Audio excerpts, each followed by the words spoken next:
Villa Gunung bersambung ke dunia lain, orang berubah datang bekerja, pengarang, uang bulu. Status, dikemas kini kepada, bab 220 penamatan sewa. Sinopsis. Jian Xingxia lulus dari universiti dan mewarisi ladang neneknya. Walau bagaimanapun, ladang itu terletak jauh di dalam pergunungan, dikelilingi oleh rumpai yang ditumbuhi, dan rumah-rumah bocor di mana-mana. Jian Xingxia bergelut untuk merumput, menjerit, "Bolehkah seseorang membantu saya merumput dan membaiki bumbung?" Detik berikutnya, seorang gadis berusia 12 tahun muncul dari pergunungan, merumput. "Tidak mengapa, berikan saya sedikit sayur-sayuran liar."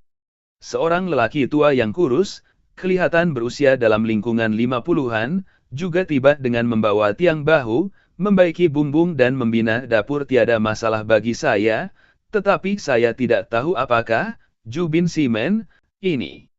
Pemilik ladang Jian Xingxia bersusah payah menyediakan pekerja, sementara dengan gaji mengikut standar upah. Beberapa sen untuk ubat selsema, beberapa dolar untuk gula perang, dan untuk membaca, memuat turun dan berkongsi lebih banyak e-buku dalam format TXT, Silalawati, bahasa Cina ringkas, https://isdes8.com bahasa Cina tradisional, https://isdes8.twml, support@isdes.com. Kandungan bab bermula. Bab 1 mewarisi ladang kecil nenek. Siak-sia, basikal roda 3 itu tidak boleh melalui jalan di hadapan. Turunkan barang-barang kamu, dan saya akan membawanya ke seberang untuk kamu. Semalam baru sahaja hujan, dan jalan tanah di pergunungan berceranggah dan tidak rata. Selepas basikal roda 3 itu hampir terbalik semula, Encik Lu, yang berusia lebih 60 tahun, tidak mempunyai pilihan selain berhenti dengan ekspresi tidak berdaya. "Tidak perlu, terima kasih Pak Cik Lu, saya boleh membawanya sendiri." Jian Xingxia membawa beg galas besar, turun dari belakang basikal roda 3 dan mengeluarkan beg pakaiannya. "Pak Cik Lu, kamu telah banyak membantu saya. Kalau bukan karena kamu, saya tidak akan dapat naik ke pergunungan seorang diri." Jian Xingxia baru sahaja menamatkan pengajian di universiti, dan bimbang tidak dibenarkan tinggal di sekolah, dan tiada tempat untuk pulang apabila surat tiba di sekolah. Ia dihantar oleh nenek sebelah ibunya, yang dia tidak berjumpa selama lebih 10 tahun. Semasa dia masih kanak-kanak, ibu bapaknya mengalami perceraian, dan dia tinggal bersama nenek sebelah ibunya untuk seketika. Tetapi kemudian ibu bapaknya bercerai, dan dia dianugerahkan kepada bapaknya.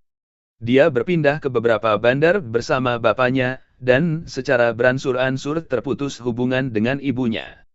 Panggilan telepon terakhir adalah di tingkatan 6.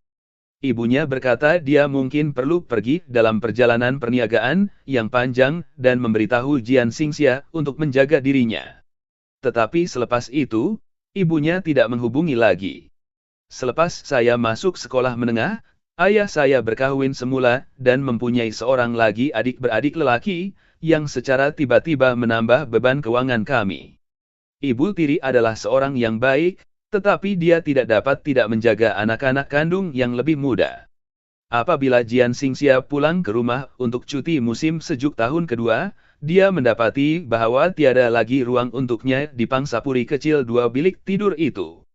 Ibu tirinya membiarkan dia tinggal bersama adik perempuannya, manakala adik lelakinya tinggal sementara di ruang tamu.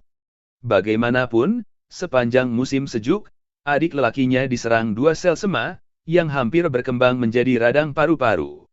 Sejak itu, dia tinggal di sekolah semasa percutian musim sejuk dan musim panas untuk mencari cara untuk bekerja dan mendapatkan perbelanjaan sara hidup. Sebelum menamatkan pengajian di universiti, Jian Xingxia menelepon bapaknya untuk memberitahu bahwa dia telah mendapat pekerjaan dan akan melaporkan diri untuk bekerja di sana selepas tamat pengajian, bukannya pulang ke rumah. Di ujung telepon, ayah dan ibu tiri memberi banyak arahan, tetapi mereka jelas lega.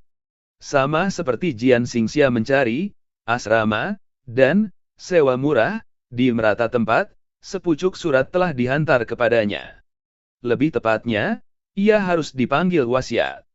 Jian Xingxia hanya mengetahui setahun selepas nenek sebelah ibunya meninggal dunia bahwa ibunya telah hilang ketika dia berada di darjah 6 sekolah rendah.